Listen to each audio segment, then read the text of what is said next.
Hello everybody, this is me love Singh. And जैसा कि आप जानते हैं कि सीडीएस में हमने पॉलिटी में काफ़ी चैप्टर्स कवर कर लिए, अराउंड 5 to 6 चैप्टर्स कवर कर लिए हैं। तो 5 से 6 चैप्टर के बाद थोड़ा सा सेल्फ इवैल्यूएशन होना चाहिए कि हमने कितना पढ़ा। ठीक है, हम जो पढ़ रहे हैं वो रेलिवेंट है भी कि नहीं, कि हम बस पढ़ते जा रहे हैं। हमें यूपीएससी जो क्वेश्चन पूछ रही है सीडीएस में, ठीक है, जो क्वेश्चन पूछे जा रहे हैं, क्या हमारी इस पढ़ाई के बाद, हमारी इस नोट मेकिंग के बाद वो सारे क्वेश्चंस हम आंसर कर पा रहे हैं कि नहीं। ठीक है, तो ये वीडियो यार काफ़ी छोटा रहने वाला है, काफ़ी कंसाइज रहने वाला है। इसमें मैं बस तुम्हें ये दिखाऊंगा कि जो मैंने पढ़ाया है वो एग्ज़ाम के कितने रेलिवेंट है, पहली पॉइंट। ठीक है, फिर दूसरा कि जो नोट्स हैं उनमें क्या क्वालिटी मटेरियल है, उससे क्वेश्चंस सॉल्व हो रहे हैं। और तीसरा जो सबसे इम्पोर्टेंट पॉइंट है वो ये है कि यूपीएससी जो है ना, जो हमारी इतनी स्ट्रांग बॉडी है, ठीक है, वेल कंडक्टेड बॉडी है, वो जो क्वेश्चन पूछ रही है वो कैसे पूछ रही है, ये थोड़ा सा ज़्यादा समझना ज़रूरी हो जाता है। ठीक है, तो ये वीडियो यार बहुत छोटा सा रखेंगे, मैं ज़्यादा। और अभी तक जो मैंने 5-6 टॉपिक पढ़ाए हैं ना, जो 5 से 6 टॉपिक मैंने अभी तक पढ़ाए हैं, जो वीडियोस अपलोड हुए हैं या जो होने वाले हैं, ठीक है, उनमें ही जो हमने 5 से 6 टॉपिक पढ़े हैं उनमें ही से मैंने ये क्वेश्चंस निकाले हैं जो हम अभी देखेंगे कि।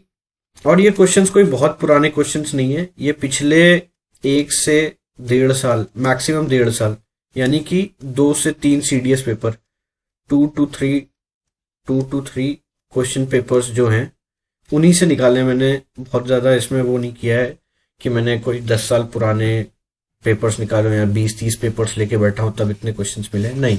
ये केवल 2 से 3 पेपर्स हैं, और उसमें से भी मैंने वो छाटे हैं जो अभी तक मैंने जो पढ़ाया है, जो टॉपिक्स मैंने पढ़ाए हैं, जैसे फंडामेंटल राइट्स हो गया, सुप्रीम कोर्ट हो गया, देन प्रेसिडेंट पढ़ाया है मैंने, then amendment of the constitution, ठीक है, then basic structure of the constitution, फिर मैंने पढ़ाया है पार्लियामेंट्री सिस्टम, फेडरल सिस्टम।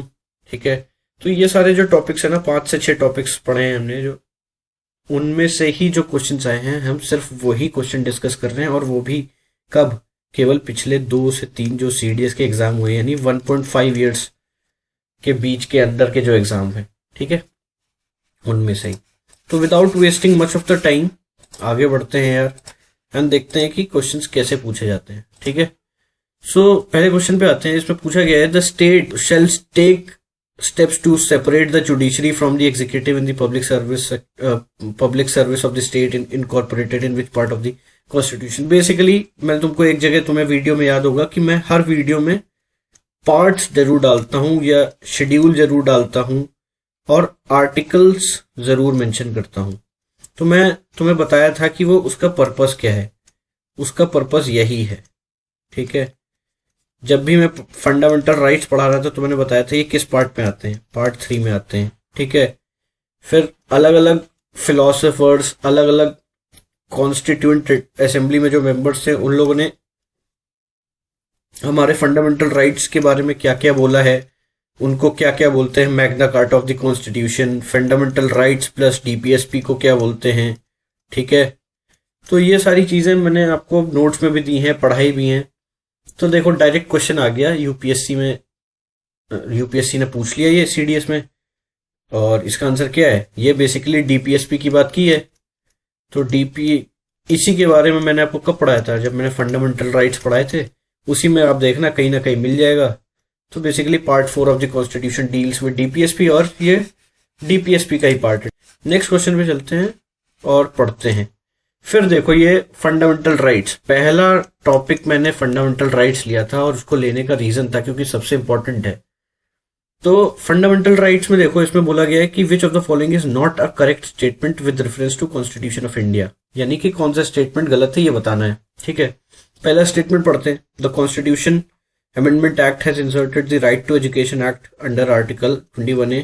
तो कौन सा अमेंडमेंट एक्ट है, 85th की बात कर रहे हैं यहाँ पे। आप वीडियो देखोगे आपको मिल जाएगा, आप टेलीग्राम पे गए होगे, अपने नोट्स में डाउनलोड किया होगा तो आपको पता लग जाएगा 85th नहीं 86th कॉन्स्टिट्यूशनल अमेंडमेंट एक्ट था। ठीक है, तो पहला ही गलत हो गया।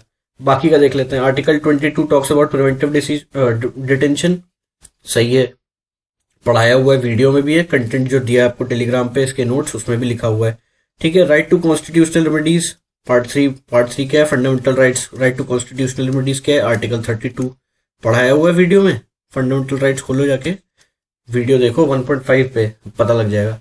Writ jurisdiction of high court is wider than supreme court, ये भी पढ़ाया हुआ है, ये भी सही स्टेटमेंट है। तो गलत स्टेटमेंट कौन सा है, केवल पहला वाला 86th कॉन्स्टिट्यूशनल अमेंडमेंट एक्ट के तहत जो right to education under article 21 आया था। ठीक है, आगे बढ़ते हैं। ये शायद पिछले बार का ही सीडीएस का क्वेश्चन है ये। तो इसमें बोला गया है कि कौन से सही स्टेटमेंट्स हैं उनको बताना है। तो कौन से सही स्टेटमेंट्स उनको बताना है। इसने बोला गया amendment of the constitution is provided in article 368, बिल्कुल सही बात है, पार्लियामेंट के पास अधिकार है आर्टिकल 368 का अमेंडमेंट ला सकता है। अब bill to amend the constitution can be introduced in either house of the parliament, बताया था मैंने कि दोनों में से कोई भी हाउस शुरू कर सकता है, बोथ द हाउसेस बोला था मैंने। राज्यसभा भी कर सकता है और लोकसभा भी कर सकता है, किसी भी हाउस में इनिशिएट किया जा सकता है अमेंडमेंट। उसका क्या प्रोसीजर होता है वो भी बताया था मैंने। ठीक है, the special procedures in article 368 constitute pass with ordinary legislation, ये भी बिल्कुल ठीक स्टेटमेंट है। ठीक है, तो यही है कि ये तीनों ही स्टेटमेंट्स ठीक है। तो 1 2 3 इज द करेक्ट आंसर। जाके देखो, नोट्स भी हैं इसके, और जो मैंने आपका वीडियो में पढ़ाया है उसको भी एक बार रेफर करो, पता लगेगा कि रेलेवेंट ही पढ़ा रहा है और सही कंटेंट दे रहा है। ठीक है, चलो आगे बढ़ते हैं। अब देखो, ये पिछली बार का क्वेश्चन है। ठीक, इसमें बोला गया है कि which of the following is not a circumstances, emergency पढ़ाई है, आर्टिकल 352 पढ़ाया मैंने। प्रेसिडेंट, जब प्रेसिडेंट पढ़ाया है तो उसमें आर्टिकल 352 पढ़ाया है। जब आर्टिकल 352 पढ़ाया है तो उसमें मैंने बताया है कि वॉर हो तब हो सकता है एक्सटर्नल एग्रेशन में, आर्म्ड रिबेलियन, ये तीनों ठीक है। गलत कौन सा, ये तीनों ठीक है, गलत है इंटरनल डिस्टर्बेंस, तो ये गलत है, तो ये सही आंसर होगा क्योंकि नॉट पूछा है, तो internal disturbance is the correct answer. ठीक, हमने अभी एडिशनल क्वेश्चंस भी करने हैं, कुछ हर टॉपिक पे हम एडिशनल क्वेश्चंस भी करेंगे, वो उसकी एक पूरी प्लेलिस्ट अलग से तैयार करूंगा मैं। मेरा प्लान तो है, लेट्स सी कि कितना टाइम मुझे मिल पाता है, उस हिसाब से मैं आपकी करा दूंगा प्रैक्टिस।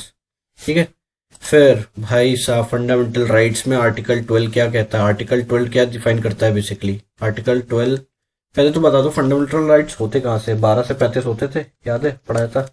फिर 12 क्या बताता है, 12 बताता है स्टेट, क्या स्टेट का डिफिनेशन, स्टेट को हम किस किस टर्म्स में यूज कर सकते हैं।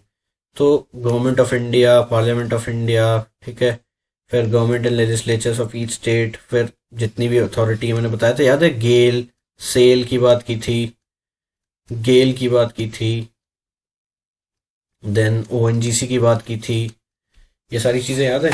तो ये सब किस में आती थी, इस तरीके से, तो सारे स्टेटमेंट ठीक है। ठीक है, देन प्रेसिडेंट पढ़ाया था अभी आपको, प्रेसिडेंट पे क्वेश्चन पूछा है इज नॉट करेक्ट बताना है, तो प्रेसिडेंट का टर्म टेन्योर डिस्कस किया था 5 ईयर, सही स्टेटमेंट है। इम्पीचमेंट हो सकता है, इम्पीचमेंट का प्रोसेस भी हमने डिस्कस किया था कि कोई भी हाउस इनिशिएट कर सकता है, फिर कितने आपके जो भी पिटीशन बनेगा उस पर कितने लोगों को मिनिमम नंबर साइन करना पड़ेगा, ठीक है, फिर मेजॉरिटी कितनी की होनी चाहिए, फिर किस तरीके से, सारी चीजें हमने डिस्कस करी थी, याद है। फिर द प्रेसिडेंट में resign before the expiration of Lok Sabha, बाकी सब ठीक था। इसमें स्पीकर को नहीं देता है अपना रेजिग्नेशन जो है, अपना रेजिग्नेशन जो है, हमने याद है पढ़ा था कि जो प्रेसिडेंट है वो अपना रेजिग्नेशन किसको देता है, वाइस प्रेसिडेंट को देता है। ठीक है, वाइस प्रेसिडेंट इन्फॉर्म जरूर करता है किसको, लोकसभा स्पीकर को। ठीक है, लोकसभा स्पीकर को वाइस प्रेसिडेंट जरूर इन्फॉर्म करता है रेजिग्नेशन का, लेकिन रेजिग्नेशन देता किसको है, अपना प्रेसिडेंट, वाइस प्रेसिडेंट को। तो ये स्टेटमेंट गलत है। फिर ये चौथा statement, the president shall notwithstanding the expiration of his her term continue to hold the office until his successor enters. हाँ, वो रह सकता है जब तक उसका दूसरा काउंटर पार्ट नहीं आ जाता, बेसिकली उसका सक्सेसर नहीं आ जाता, तब तक वो ऑफिस को रिटेन कर सकता है बियॉन्ड 5 years। ये एकदम स्टेटमेंट सही है। और ये ऑप्शन पे मत जाना, ये मैंने नहीं है, ये मैंने नेट से ही ऑनलाइन इमेज निकाली हुई है, तो ये किसी का भी पेपर होगा जिसने अपलोड किया है। तो आगे बढ़ते हैं, इस क्वेश्चन पे चलते हैं। तो हमने जब फंडामेंटल राइट्स पढ़ा था, फंडामेंटल राइट्स देख रहे हो कितने क्वेश्चन पूछे गए पिछले 1.5 साल, यानी 3 पेपर हुए हैं 1.5 साल में, और उसमें ही कितने फंडामेंटल राइट से कितने क्वेश्चन पूछे जा रहे हैं। इसीलिए मैंने फंडामेंटल राइट से शुरू किया था। और उसके नोट्स देखो जाके, कितने सही बना रखे हैं, कितने कंसाइज। लक्ष्मीकांत वीडियो देखने के बाद आई एम श्योर आपको लक्ष्मीकांत पढ़ने की जरूरत तो नहीं है यार, ठीक है। फिर देखो इसमें बेसिकली क्या कह रहा है, मेंबर्स ऑफ पार्लियामेंट की बात कर रहा है और उनके प्रिविलेजेस की बात कर रहा है। तो 19(1)(a जो है would not be fettered by the article, मतलब कम नहीं होंगे, ये स्टेटमेंट सही है, ठीक है। प्रिविलेज मस्ट बी रेड, तो आर्टिकल 20 to 22 जो है आपका, जिसमें preventive detention, protection with regards to life and liberty and life, protection of life, इन सब की बात की गई है। Then article 32 constitutional remedies, right to constitutional remedies, तो ये सब इसके अंदर ही आएगा, ये बिल्कुल सही स्टेटमेंट है। फिर immunities available in relation to both civil and criminal prosecution, ये बिल्कुल गलत है। सिविल में होता है, क्रिमिनल में नहीं होता, ठीक है, तो ये बिल्कुल गलत है। फिर immunities available in relation to freedom of speech, ये तो सही है। तो इसका आंसर क्या होगा, थर्ड गलत है, यानी 1 to 4 ये होगा इसका आंसर, ठीक है। फिर देखो भाई, फिर रेट्स आ गए। मैंने कितनी बार बताया है, आपका सुप्रीम कोर्ट और हाई कोर्ट दोनों ही रिट्स इशू कर सकते हैं, और हाई कोर्ट के पास writs issuing power Supreme Court से ज़्यादा है, क्योंकि सुप्रीम कोर्ट केवल फंडामेंटल राइट्स में इशू कर सकता है रिट्स। हाई कोर्ट आपका फंडामेंटल राइट्स में तो कर ही सकता है, लीगल राइट्स में भी कर सकता है, ठीक है, इसलिए इसका जुरिडिक्शन पावर ज़्यादा है। तो लेकिन केवल कौन कर सकता है, हाई कोर्ट और सुप्रीम कोर्ट, इसके अलावा कोई नहीं कर सकता। तो इसका आंसर सी है, ठीक है। आगे बढ़ते हैं। फिर देखो, मैं तुम्हें बताया ना, पार्ट और बेसिकली आर्टिकल का एक रफ आइडिया होना क्यों ज़रूरी है, और मैं हर टॉपिक में पहले क्यों बताता हूँ ये किस पार्ट में आता है, किस शेड्यूल का पार्ट है, कौन से आर्टिकल कवर होते हैं। उसका रीज़न यही है यार कि देखो, अब जिसमें पूछ लिया सिटीजनशिप जो है, जो हमारी सिटीजनशिप है, ठीक है, वो किस पार्ट से डील करती है, तो पार्ट 2 पढ़ाया हुआ है, ठीक है। इसलिए यार ये तुम्हें क्वेश्चंस दिखाने का मतलब ही यही है कि तुम्हें समझ में आया कि किस तरीके से क्वेश्चन पूछे जा रहे हैं, पहली चीज़। दूसरा, हमें कैसे पढ़ना है, ठीक है, हमें पढ़ना कैसे है। तीसरा, जो हम पढ़ रहे हैं क्या वो रेलेवेंट है, उसको पढ़ने से क्वेश्चन सॉल्व होंगे जो यूपीएससी पूछ रही है, जो सीडीएस एग्जाम में आ रहे हैं। और तीसरा और लास्ट सबसे ज़्यादा इम्पोर्टेंट चीज़ जो है कि हमें क्वेश्चंस का आइडिया हो जाएगा कि हमें अपनी अप्रोच क्या रखनी है पढ़ते समय, ठीक है। देन ये देखो, मैंने फंडामेंटल राइट्स पढ़ाया था तुमको, तो तुमको बताया था कुछ आर्टिकल्स ऐसे होते हैं जो कि आपके आर्टिकल 14 और मतलब बेसिकली राइट टू इक्वलिटी, याद है, राइट टू इक्वलिटी को ब्रीच करते हैं। लाइन ही यही थी मेरी, राइट टू इक्वलिटी को ब्रीच करते हैं। उसमें कुछ आर्टिकल्स पढ़ाए थे मैंने, तो उसमें बताया था आर्टिकल 31C जो होता है वो बेसिकली काउंटर है। और मैंने एक लाइन ये भी बोली थी कि सुप्रीम कोर्ट ने वर्डिक्ट में कहा था कि जब 31C आ जाता है तो 14 चला जाता है, आर्टिकल 14 चला जाता है। आर्टिकल 14 क्या है, राइट टू इक्वलिटी, ठीक है, वो चला जाता है। तो यही है, 31C एक्सेप्शन है बेसिकली। तो 31C देख लो, मार लो, पता होता तुम्हें डायरेक्टली, वीडियो देखो समझ में आ जाएगा, ठीक है। ये शायद लास्ट क्वेश्चन है जो मैंने निकाला था। तो ये देखो, राइट्स हालांकि हमने अभी एग्जैक्टली पूरा नहीं पढ़ा है, लेकिन फंडामेंटल राइट्स में मैंने आपको एक ब्रीफ आइडिया दिया था। ब्रीफ आइडिया दिया था किसमें, फंडामेंटल राइट्स में। तो आपको समझ में आ गया होगा कि क्वेश्चन पढ़ना आपको पता लग जाएगा कि मैं किस बारे में बात कर रहा हूँ। इसका आंसर मैं तुम्हें बता देता हूँ। The office must not be a substantive one हो सकता है, नॉट पूछा है, सब्सटेंसिव वन हो सकता है, ठीक है। इस जब हम रेट्स पढ़ेंगे ना तो इसको दोबारा डिस्कस करेंगे आराम से। तो फिलहाल के लिए चाहो तो छोड़ दो, अभी कंफ्यूज नहीं करूँगा, और वीडियो शॉर्ट रखना चाहता हूँ मैं, कि जो भी मेरा कंटेंट फॉलो कर रहे हैं, ठीक है, CDS हो चाहे FCAT हो, दोनों एग्ज़ाम्स हो, जो भी मेरा कंटेंट फॉलो कर रहे हैं उनका CDS और FCAT दोनों फ्लाइंग कलर्स के साथ क्लियर हो यार।